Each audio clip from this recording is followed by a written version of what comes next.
आप लोग बहुत अच्छे होंगे और हम अच्छे होंगे। और आप तो हमारी वीडियोस देख रहे आज होंगे। हम आपके लिए एक और नई वीडियो लेकर आए हैं, केसरी लाल यादव जी। केसरी लाल यादव जी उन्हीं Sorry. पे है, उन्हीं का होली पे सॉन्ग है, नया आया है जो मतलब गलत प्रोनाउंसिएशन। हाँ। और गाइस ये भी गाना होली बेस्ड है। और गाइस एक बात और, अगर आप हमें पसंद कर रहे हैं तो नीचे डिस्क्रिप्शन में इंस्टाग्राम की लिंक है, आप हमें वहाँ भी फॉलो कर सकते हैं। और उसी के बाहर आते ही एक सब्सक्राइब बटन है, उसको दबा के बगल में बेल आइकन है, उसको ऑल पे कर सकते हैं, जिससे कि आपको हमारी नेक्स्ट जो भी हम वीडियो अपलोड करेंगे उसकी नोटिफिकेशन आपके सबसे पहले आपको मिले और आप वीडियो का मजा लें। और ऐसे ही आप प्यार बरसाते रहे। तो वीडियो स्टार्ट करते गाइस, उसके बाद तो गाइस वीडियो स्टार्ट करते हैं, ज्यादा बकवास नहीं केसरी करते लाल हैं। यादव का बेस्ट सॉन्ग है, चलिए स्टार्ट करते हैं।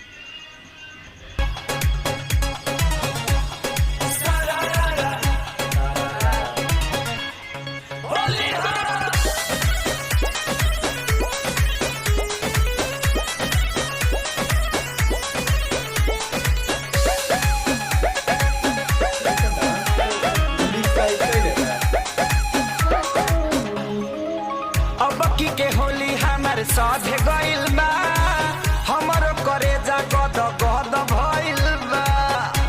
ए सखी ए हो, अब की के होली हमार साधे गइल बा, हमरो करेजा गद गद भइल बा।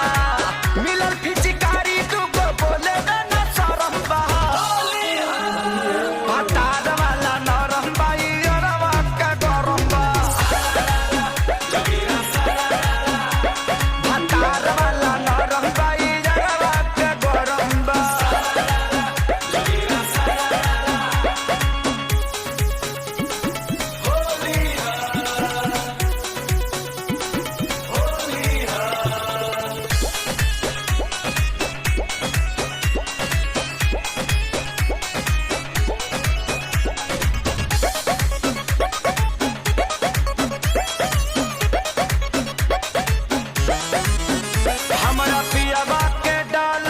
कुछ ना बुझाइल जिया छछनाइल, यारवा के डालते मिजाज टनटनाइल, देह छनछनाइल।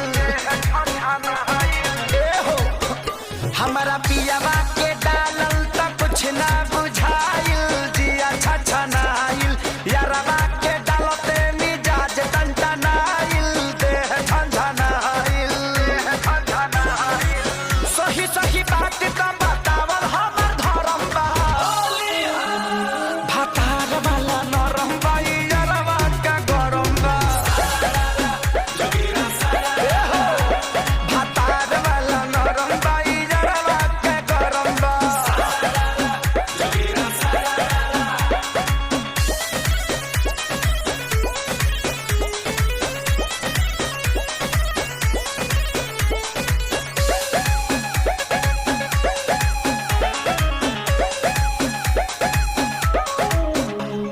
श्यामा देहाती आजाद प्यारे लाल हो, देहले उडाल रंग डाल के खेसारी तमीस देले गाल हो, कैले उलाल हो। ए हो कैले उलाल हो, श्यामा देहाती आजाद प्यारे लाल हो, देहले उडाल रंग डाल के खेसारी तमीस देले गाल हो, कैले लाल लाल हो, कैले लाल लाल हो। विवेक विकास के होली में चढ़ल फरम बा, भातार वाला नरम बाई अरवा के गरम बा। भातार वाला नरम बाई अरवा के गरम बा।